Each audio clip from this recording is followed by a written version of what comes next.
Aleluia. Efésios 6. Versículo 18. Se você preferir se pôr de pé, fique à vontade. Glória a Jesus. Efésios 6, 18. Está escrito assim, na palavra de Deus: e orai em todo o tempo, com toda oração e súplica no Espírito.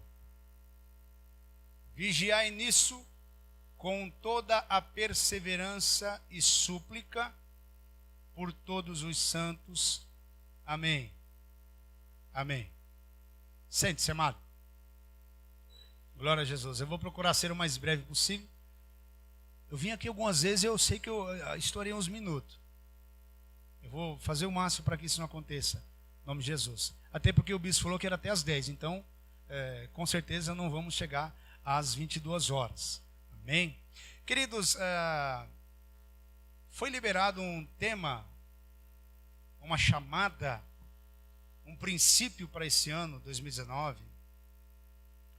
E esse princípio fala sobre intercessão. Intercessão é algo voltado à oração. Quando nós intercedemos por alguém, de fato nós nos colocamos, não como exatamente mediadores, mas nós procuramos ligar duas partes. Nós procuramos conciliar duas partes. No que diz respeito a cristianismo, a vida com Deus, a intercessão nada mais é de que nós nos colocarmos diante de Deus para ligar alguém que está na terra ao Senhor Deus dos céus. Eu entendo isso como intercessão e tenho muitas boas lembranças acerca disso. Há alguns anos atrás, quando começamos uma caminhada lá no Barueri, Parque Viana, tínhamos reunião de oração sábado de manhã cedo. Aí lotava o salão, irmão. Tinha vez que éramos tanta gente. Eu, o pastor Haroldo e a pastora Cândida. Lotava o salão. E o clamor a Deus, e os rogos, as súplicas. Mas acontecia uma coisa muito especial, eu diria, muito boa. Em meio às nossas orações, nosso clamor, nossa entrega, a impressão que tínhamos é que havia uma potencialização nas nossas orações. A impressão que tínhamos é que aquilo se multiplicava de tal forma que o som das nossas orações se misturavam e parecia que havia um impulso a elas, de forma que essas chegassem ao trono de Deus. Aleluia! E de fato nós vivemos isso. Eu me lembro como se fosse hoje, nós combinávamos, vamos fazer o seguinte: você ora pela minha família, eu oro pela tua. Era o mais coerente a se fazer no momento. E orávamos pela igreja, pelos irmãos, pelas irmãs, pela família. E o Senhor Deus, assim, por sua misericórdia, ao seu tempo, Ele foi respondendo às nossas orações. Queridos, eu tenho plena convicção que vocês foram ministrados, vocês foram orientados, ensinados à luz da palavra de Deus aqui durante esses dias. E cabe a nós, quando somos ministrados pela palavra de Deus, colocá-la em prática. Uma das maiores dificuldades que eu percebo na igreja de Jesus, no meio do povo chamado povo de Deus, é justamente uma omissão, é justamente um desprezo no que diz respeito à vida de oração. Eu me arriscaria a dizer que nas reuniões de oração que nós fazemos, são muito poucos, muito pequeno o número de pessoas que participam das orações. Sempre vem Pedro, Tiago e João, quando se fala dos homens. Lá vem 3, 4, 5 irmãs.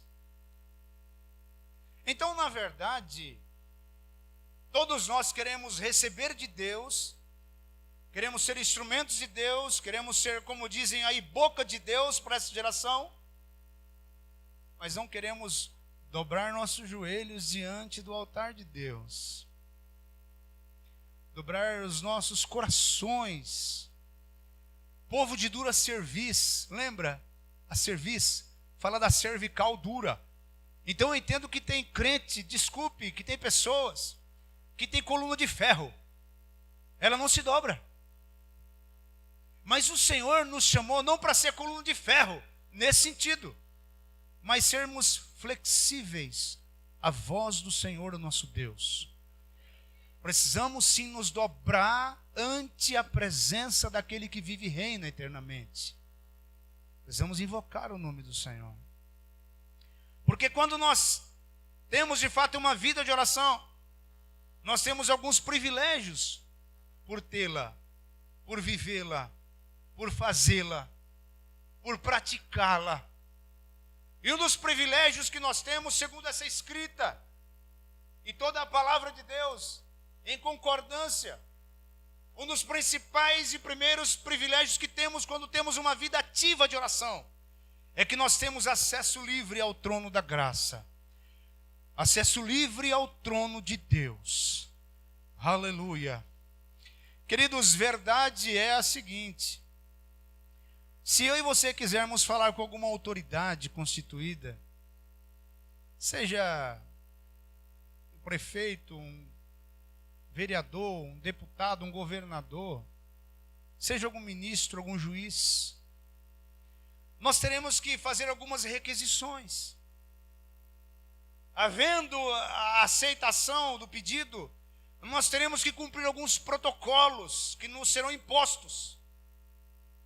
Teremos que nos preparar, que treinar, cuidar das nossas vestimentas para a ocasião. Então haverá alguns pronomes, Vossa Excelência, olha, meu ilustre. Um dia eu me lembro, acho que o bispo estava junto na ocasião, fomos falar com o prefeito de Barueri. Santo Deus, foi um pastor conosco, ele era advogado, tinha muito esclarecimento acerca de tudo o que estava acontecendo. Quando o prefeito nos recebeu no seu gabinete, era uma mesa maravilhosa, linda, bonita, toda revestida, as cadeiras em couro, uma coisa maravilhosa. Aí ele foi falando, sente-se ali, sente-se aqui, sente. Ficou aquela roda de gente, ficou segurança, ficou assessor, o prefeito naquela cabeceira e nós ali do lado todo trêmulo. E quando o advogado, o pastor advogado foi se dirigir ao prefeito, ele fez tanta volta. Olha aqui, estamos aqui diante dessa conclave, e começou. E muito honrados e muito felizes por estar diante de vossa magnífica presença, ó ilustre prefeito. Eu falei, santo Deus, Jesus. Falei, até ele chegar no assunto, acabou o nosso tempo. Então, quando nós vamos falar às autoridades aqui da terra, de fato é desse jeito. Senão você não é recebido, senão você pode ser chamado a atenção. É dessa forma que nós, quando vamos falar com homens aqui na terra, e quando conseguimos falar com eles. E é difícil falarmos. Mas um belo dia, o Senhor Jesus estava ministrando, ensinando os seus discípulos. E um deles vem e fala assim, Senhor, ensina-nos a orar. Ensina-nos a falar com o Pai, ensina-nos a falar com Deus. João Batista ensina os seus discípulos, nós queremos aprender também. O Senhor Jesus não falou, vocês vão ter que falar, ilustríssima santidade, não. O Senhor Jesus falou assim, vocês fazem o seguinte, começa falando assim, Pai nosso que estais no céu, santificado seja o teu nome, venha a nós o teu reino e seja feita a tua vontade. Ele diz assim, chame ele de Pai, o acesso é livre, a porta se abriu, aleluia. A palavra de Deus diz que o Senhor Jesus, quando ele morre na cruz do Calvário, do alto a baixo o véu do templo se rasga, dando acesso ao trono do Pai.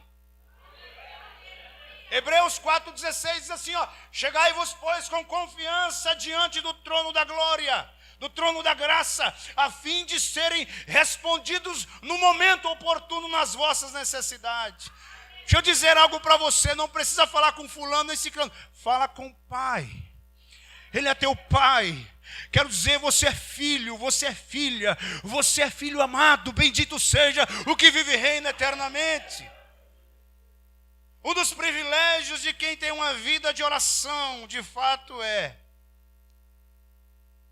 o acesso ao trono da graça. Ele não tem que fazer curva, ele não tem obstáculos. O acesso ao trono de Deus, ele é livre, ele é livre, ele é livre. Diga para o teu irmão que está do teu lado, o acesso ao trono da graça está livre pelo Senhor Jesus. Aleluia. Acesso livre ao trono da graça. A palavra de Deus diz que quando nós, de fato, decidimos viver uma vida com o Senhor Deus, nos aplicarmos à obra de Deus, servir ao Senhor Deus de todo o nosso coração, ainda que com as nossas fraquezas, nós nos tornamos cooperadores de Deus. Cooperadores de Deus. E quando eu ouço cooperadores de Deus, eu entendo uma coisa: o Senhor Deus não quer fazer as coisas sozinho. Apesar de ser onipotente, apesar de ser conhecedor de todas as coisas, onisciente, Ele quer a minha e a tua participação. Ele conta com a minha e a tua participação. Ele conta comigo. Ele conta com você. Por isso Paulo, quando escreve aos Coríntios, ele diz justamente isso. Alguém vai e planta, alguém vai e rega, aí cria-se um murmúrio no meio da igreja, alguém diz, não, eu sou de Paulo, não, eu sou de Apolo. Apóstolo Paulo vem e acaba com essa discussão. Ele fala o seguinte, ó gente, nem que o que semeia é alguma coisa, nem o que planta, nem o que rega alguma coisa é. Porque quem dá o crescimento é Deus. Nós, os que trabalham, somos cooperadores de Deus. Vós, os que são ganhos, são lavouras de Deus e edifício de Deus. Quem dá o crescimento é Deus. Mas eu quero deixar uma coisa muito clara para nós, igreja do Senhor. Não há crescimento se não houver oração. Não há crescimento se não houver intercessão. Não há crescimento se não houver santidade. Não há avivamento se não houver dobra de joelho diante do altar e arrependimento e mudança de mentalidade, mudança de caminho na presença de Deus. Um dia estávamos com um probleminha lá no Ministério de Louvor da igreja. Aqui tenho certeza que não é esse tipo de coisa. Mas lá teve me disse uns dias. Aí o Senhor me deu uma estratégia. E a estratégia foi a seguinte: estabelece que cada membro do Ministério de Louvor vai ter que participar de pelo menos uma reunião de oração durante a semana. Lá nós temos oração terça-noite, 20 horas, quarta, 15h30, domingo, 8h45. Então, pastor, eu trabalho à noite, vem domingo cedo. Trabalho no comércio, o comércio abre cedo, vem terça-noite. Então nós cercamos e colocamos, para participar da equipe de louvor, tem que orar. Grande é o Senhor. E aí criou uma chateaçãozinha, né? Sempre tem um que fala, um que não gosta muito. Agora o pastor está estabelecendo regra. Não era regra, irmão. No meu coração, o que Deus colocou foi o seguinte: que quando alguém de fato decide buscar a face de Deus em oração, tudo muda. Aleluia. Há uma transformação de dentro para fora. Bendito o Senhor para sempre. Porque se não orar, quem sabe é uma transformação de fora para dentro, mas não é isso que o Senhor espera de nós. O que o Senhor espera de nós é uma mudança aqui dentro, aleluia. É uma mudança aqui dentro, bendito o Senhor para sempre. Então foi colocado para orar. Sabe o que aconteceu? Alguns oraram de fato e continuaram participando. E outros não quiseram nem orar. Aí eu cheguei em uma conclusão. Não sou o dono da razão nem da verdade. Mas uma conclusão que eu cheguei a esse respeito é o seguinte, queridos. As pessoas desprezam e são omissas no que diz respeito à oração, porque na maioria das vezes a oração não sai naquela câmera. Oração, reunião de oração, muitas vezes não vai para o Facebook. A reunião de oração de 3, ou 4, ou 5, ou 6, ela não fica lá naquele vídeo no YouTube para todo mundo ver que você está orando. O momento de oração provavelmente não é feito aqui em cima do altar, com luzes, com câmera, com ação. O momento de oração, na verdade, na maioria das vezes, é ali no silêncio do canto, bendito o Senhor para sempre. Os momentos de oração, muitas vezes, é lá no quarto escuro, ajoelhado e dobrado no pé da cama e clamando ao céu. Aleluia! Mas deixa eu dizer algo para você, são justamente essas pessoas que alcançam o favor de Deus. Quer alcançar favor de Deus em 2019? Comece uma vida na prática da oração, do jejum e da santidade diante de Deus. Grande é o Senhor. Cooperadores de Deus, os que trabalham, os que servem, os que ministram, precisam de fato ter uma vida na presença de Deus em oração. Eu digo o seguinte, a oração, segundo isso, nos classifica e nos qualifica diante do Senhor. Veja aqui, quando se fala de qualificação, aqui no mundo, nós falamos de especialização, nós falamos de treinamento, de cursos, de estudo, de pesquisa, de formação acadêmica. Então, para o nosso sistema, para o comércio, para o mundo dos negócios, isso é indispensável. Indispensável. Nós precisamos, se quisermos ter uma carreira profissional de sucesso, abençoada e próspera, precisamos nos qualificar para o mercado. Sim ou não? Sim. Um dia eu vim pregar aqui, eu falei assim, irmãos, eu creio que estou falando aqui no meio de ilustres, de advogados, de professores, de mestrados, de doutores. E alguns ficaram me olhando assim, esse pastor, acho que ele está pensando que está em outro lugar. Não estava entendendo, irmão. Sabe o que eu estava fazendo? Eu estava profetizando aqui nesse altar sobre a tua vida. Aleluia! Então, quando nós queremos sucesso profissional, temos que nos qualificar aí nos estudos, na preparação acadêmica, nas universidades. Para que quando você chegar a galgar um cargo em uma boa empresa ou estabelecer o teu próprio negócio, você seja uma pessoa de excelência naquilo que você vai fazer, no serviço que você vai prestar. Isso é muito bom. Na verdade, nesse setor é indispensável que assim seja. Agora Deus, o Senhor, Ele faz de uma outra forma, de uma outra maneira. Ele usa um outro método. Deus vem, Ele chama-nos, muitas vezes, da nossa insignificância. Por que insignificância? Porque está escrito que o Senhor Deus, Ele usa as coisas loucas deste mundo para confundir as sábias. Ele usa os que não são para confundir aqueles que pensam que são. Aleluia! E isto se dá quando estes se dobram em oração, em busca da sua presença, a sua face. Então, quer ser usado por Deus, quer ser excelente na mão de Deus, quer ser ministro de Deus, viva uma vida de oração na presença de Deus. Busque a Deus sem reserva.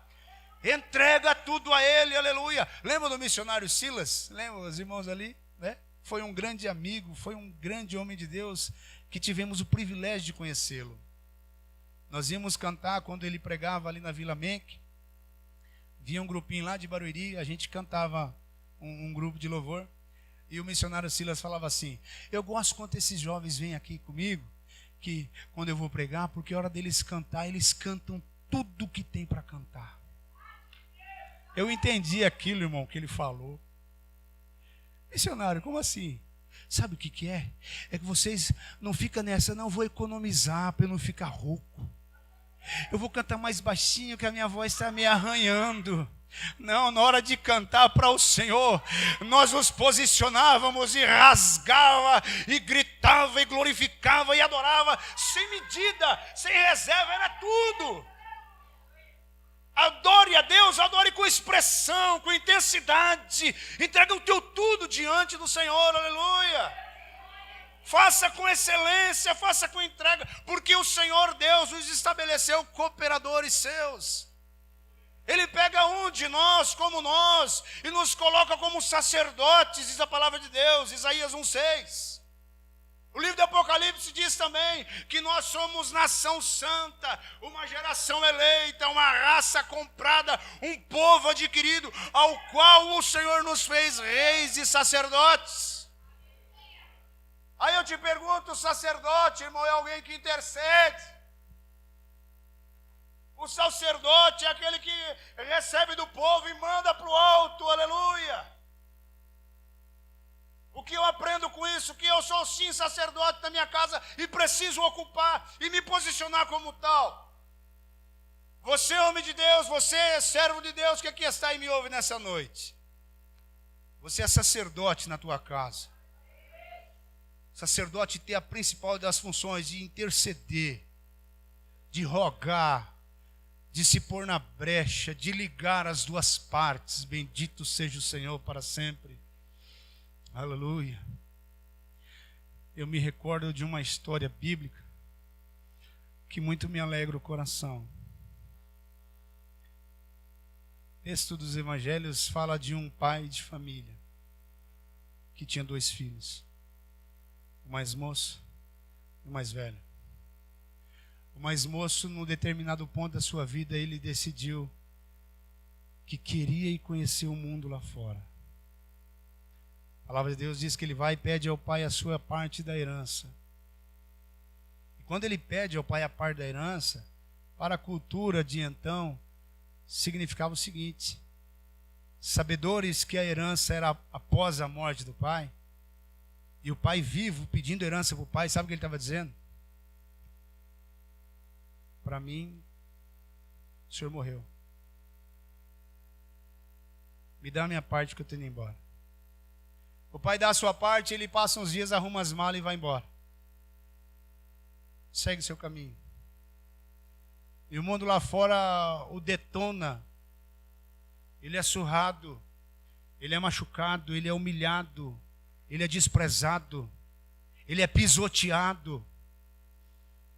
Mas todo pai, ele tem esse sentimento sacerdotal no seu coração, que é uma chama, que não se apaga.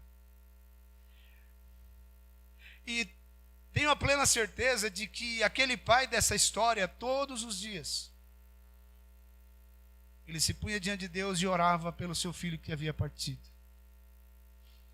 E certo é que as pessoas que viam aquilo, eu acredito até que esse pai, no final da tarde, depois de um dia de trabalho, os seus empregados já recolheram as ferramentas. O pai, quem sabe, tomava um banho à tarde, dava uma chegadinha ali no portão, meio como quem não quer nada. E batia o olho lá no final da rua e ficava avistando. E pensava, será que é hoje? Será que é hoje que o Senhor vai ouvir minha oração? A noite chegava, o pai pegava suas coisinhas e entrava para casa. Até que um dia, estando ele no portão, diz a palavra de Deus, ele olha lá no horizonte, naquele meio do caminho, e de longe ele avistou alguém. E aquele alguém vinha todo desengonçado, creio eu, todo aos farrapos, todo rasgado, quem sabe cabeludo, com a barba desgrenhada, todo sujo, fedorento, mas quem sabe no gingar dos braços, na passada dele, o pai olhou e reconheceu que aquele rapaz é meu filho. Aquele rapaz é meu filho. Quem sabe alguém perto dele fala, não senhor, o senhor está enganado. Ele falou, eu não me engano, eu conheço os meus filhos. Eu conheço ele de longe. O texto diz que aquele pai, queridos, na cultura de então, o texto fala de um homem que tinha empregados, né? Nós lembramos da história. Então ele era um homem rico, de posses. Então, as vestimentas dele eram diferentes dos demais. Quem sabe ele usava aqueles vestidão, aqueles grandão que o povo da região usa, do Oriente. E aí você imagina uma cena, aquele senhor saindo do portão. Quem sabe ele levantou a barra daqueles vestidão, irmão, e saiu numa carreira para encontrar o filho que estava um farrapo. E a Bíblia diz que ele se lançou o pescoço, o beijou, e quando o filho começa a falar e que queria ser o seu trabalhador, ele tapou a boca do filho e disse que o amava. Voltou com aquele filho, irmão, puxando pelo braço. Quem sabe ele entra por aqueles portão e já fala para os empregados: gente, tem mais um servicinho para hoje. O que é, meu senhor? Traga a roupa nova para esse menino, traga uma sandália nova, pega aquele anel que está guardado lá, aleluia, e coloca no dedo dele, dá um banho nele para mim, aleluia. Pensando nisso, bispo, essa semana o Senhor me disse algo ao meu coração. Eu quero que você escute e receba no teu espírito isso. Que você é filho de Deus, ainda que alguém partiu e saiu da casa do Pai, está lá largado em farrapos, quebrado, humilhado, sapateado por cima, você continua sendo filho.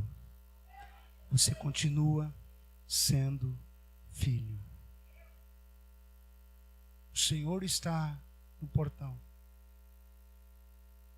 esperando pelo regresso do seu filho.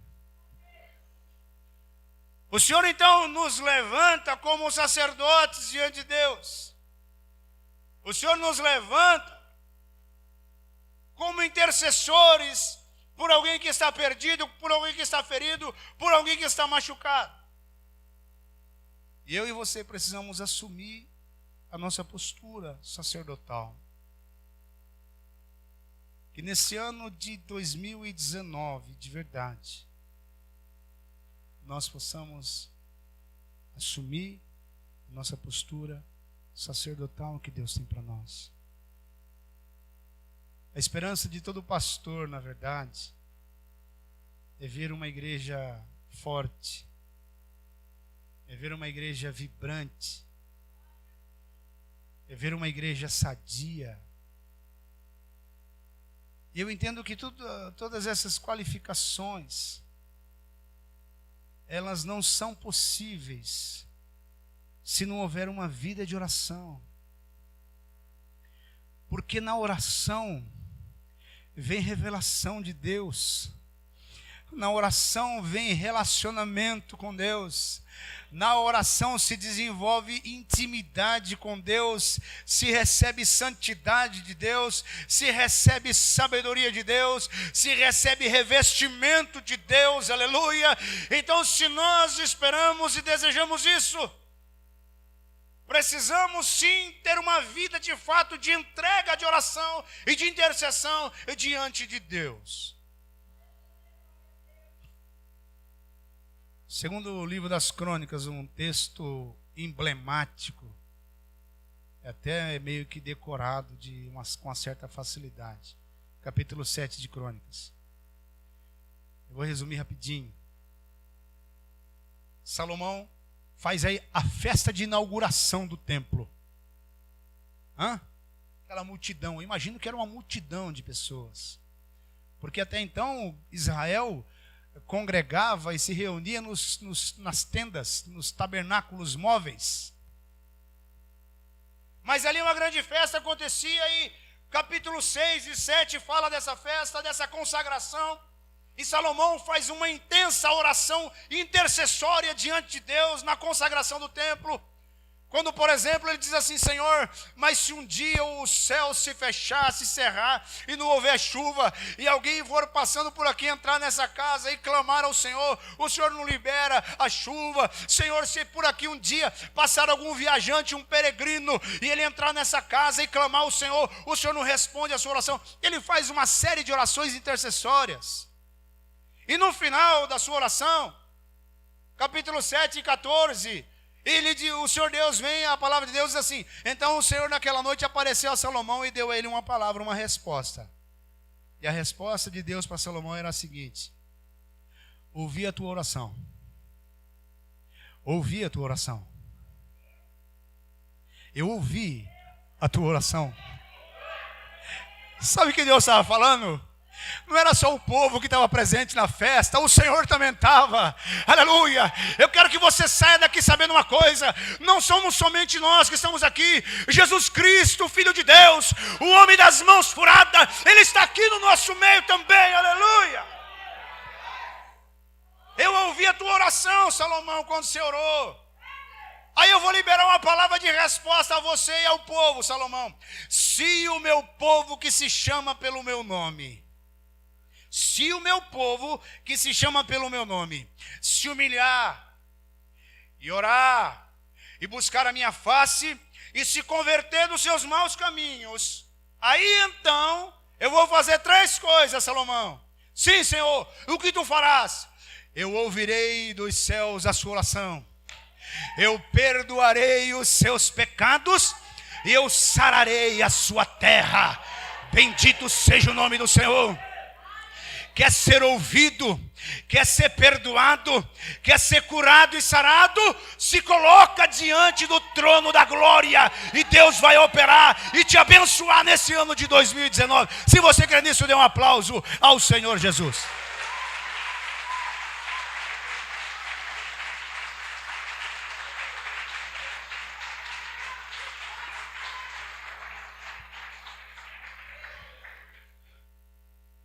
Ano passado, mês de março mais ou menos, minha filha voltava de viagem lá de Minas Gerais, com meu genro. Estávamos almoçando e ela contou que no caminho ela sentiu um certo enjoo. A minha filha mais velha, tem 27 anos. Aí eu olhei no rostinho dela assim e falei: filha, você está grávida? Ai, pai, eu acho que não sei. Tá bom. Mas amanhã, pai, eu vou fazer um exame. Eu falei: então vai. Eu estava trabalhando lá no apartamento da Bel e do Oswaldo. Aí no sábado eu fui trabalhar lá no apartamento e recebi uma mensagem. Esse WhatsApp é uma benção, irmão. Para quem usa ele do jeito que se deve usar. Recebi uma mensagem no WhatsApp: pai, fiz o exame. Aí, não sei porque os jovens têm essa coisa, né? Em vez de chegar e falar de uma vez, fica: e aí, filha? Estou grávida. Aleluia. Eu estava trabalhando sozinho lá no apartamento vazio, não tinha ninguém morando. Eu parei o meu serviço por 1 minuto, assumi uma posição sacerdotal ao qual eu entendo que temos que ter. Quando eu soube daquela gravidez, eu fui num cantinho ali. Não sei se alguém já tinha orado ali ou não, mas eu orei. Eu fui no cantinho do apartamento, me ajoelhei e falei com Deus dos céus. Falei: pai, essa criança eu coloco nas tuas mãos. Peço, pai, que o Senhor abençoe a vida da minha filha, do meu genro e a vida dessa criança, no nome do Senhor Jesus. Me alegrei no Espírito, fiquei cantando o resto da tarde lá no serviço. Passaram-se os tempos e nós naquela expectativa. Primeiro filho, primeiro netinho. Vai, não vai, vai, não vai. Um dia ela sentiu mais ou menos mal e falou assim: vamos dar uma chegadinha. O pai me leva lá na consulta, eu levo. Chegou lá, o médico mediu a pressão, deu uma verificada, uma olhada, estava marcado para outra semana. O médico falou assim: pai, o senhor está trabalhando hoje? Eu falei: se precisar eu trabalho, e se não precisar também eu vou fazer outra coisa. Ele falou assim: então pega a tua filha e leva para o hospital, que ela vai ganhar neném hoje. Dia 3 de outubro de 2018. Corremos para São Paulo, internou, examinou, viu o que tinha que ver. Falou assim: pai, pode arrumar as coisas dela que ela vai ficar, vai ganhar hoje. Eu falei: então tá bom. E o coração do vô nos céus, na oração e na intercessão. Já tinha escolhido o nome dele: Benjamin, filho da minha mão direita. Fomos lá e no momento oportuno nasceu a criança. E mais uma vez eu e minha esposa oramos e agradecemos a Deus, junto com o meu genro. Ficamos ali, depois viemos embora. Passou-se os dias, ela veio para casa. E todos nós sabemos que quando uma criança nasce, faça um exame que a gente chama do exame do pezinho. Quem já ouviu falar do exame do pezinho? O exame do pezinho, ele avalia as condições sanguíneas e por ela identifica pelo menos 5 enfermidades. 5, 6 enfermidades. Fez o exame do pezinho, fez outros exames de pele, de algumas outras coisas. E nós viemos embora. No dia seguinte ela veio para casa, 2 dias depois, se não me engano, veio para casa. Porque teve um probleminha lá, foram para a UTI os dois. Mas vieram para casa. Venho do hospital, olha, deu um probleminha aqui no exame da pele do Benjamin, precisa voltar aqui para dar uma olhada. Aí elas voltaram para o hospital, a minha filha e meu genro. Chegou em casa, e aí filha, tudo bem? Não, pai, está tudo bem. Falei, que bênção, amém, Jesus, glória a Deus. Passou uns dias, ligaram do hospital novamente. Aí a conversa foi um pouco mais séria. E a conversa dizia o seguinte, olha, Jéssica e Fernando, deu uma alteração no exame do pezinho do Benjamin. Então vocês vão precisar levá-lo para fazer outros exames. Aí chegou para ela uma carta da APAI, Associação de Pais das Crianças Especiais. Quando chegou essa carta, irmãos, confesso o seguinte, que o coração do vovô, irmão, o negócio é sério. A gente fica extremamente preocupado, assim como eles ficaram. Mas aí nós pegamos e entramos em oração e pedimos a misericórdia e a graça de Deus. Eles ficaram bastante tristes. E num dado momento eu falei assim, meu genro, eu falei, Fernando, o Benjamin é amado. Ele já conquistou nossos corações. Nós amamos ele do jeito que ele está aí. Assim como for, nós o amaremos. Mas quando entramos nesse período de incerteza, na verdade, o que nós primeiramente fizemos? Entramos em oração. E na oração, eu fiz um voto com o Senhor, o nosso Deus, o Deus de Israel, o Deus dos brasileiros também, em nome de Jesus. E na oração eu falei, Senhor, se o Senhor der graça para nós, e o Benjamin não tiver nenhum problema, eu faço um voto com o Senhor aqui agora. E esse meu voto consiste no seguinte, todos os anos, na semana do aniversário dele, enquanto eu viver, eu vou dar um culto de ação de graças para o Senhor. Eu vou contar essa obra que o Senhor fez onde eu estiver. Eu vou ficar 1 ano sem tirar minha barba, assim quando ele for apresentado no teu templo.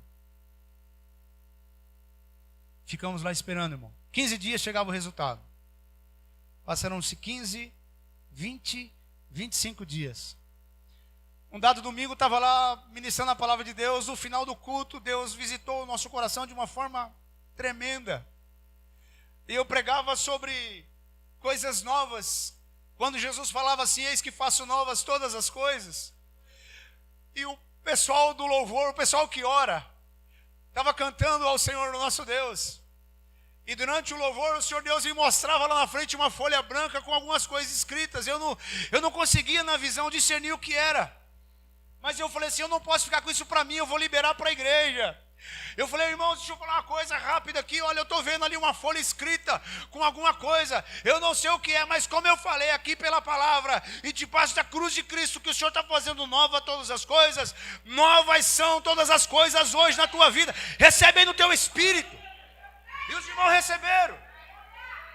Já tinha expirado o prazo. Fui trabalhar no outro dia. A minha menina Jéssica, ela se encorajou por essa palavra, eu creio. A carta não chegava, ninguém ligava. Ela pegou e telefonou lá na PAI. Com todo respeito, queridos, eu conto isso. Em nome de Jesus, vocês me entendam. Ligou lá. Olha só, Jéssica, assim, assim, mãe do Benjamin, assim, assim, assim. Fizemos um exame e eu preciso do resultado que não chegou até agora. A moça, pois não, deixa eu ver aqui. Tic, tic, tic, tic, tic, tic, tic. Senhora Jéssica, né? Senhor Fernando, sim. Assim, assim. O Benjamin, assim, assim, assim. Olha, aí para piorar, olha, nós não passamos esse resultado por telefone, senhora. Pensa, irmão. Senhora, por favor, por e-mail a senhora passa? Eu vou abrir uma exceção. Me dá o seu e-mail. ela dá um e-mail. Entra na caixa de entrada, né? Caixa de entrada. Pá, abriu o e-mail. Eu estou com ele no meu celular lá no carro. Depois eu mostro para o bispo. Resumindo, já estou passando do tempo aí. Resumindo, um dos itens do sangue, o valor mínimo aceitável, 20. Estava com 19. Resultado, anormal. Uma outra classificação, estava dentro do normal.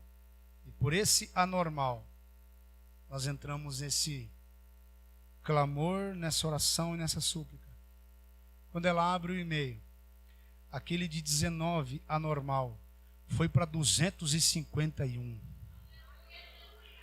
Resultado, normal e normal. Aí eu cantei, bendisse e exaltei aquele que vive e reina para sempre. Quero que você dê um aplauso a Jesus por isso, irmão. Em nome de Jesus.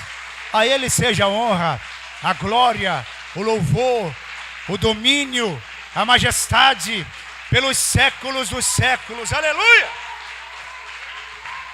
Aleluia! Porque nós não estamos falando aqui de um tratamento de uma semana.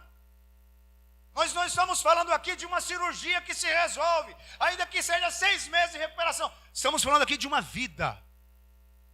De uma vida.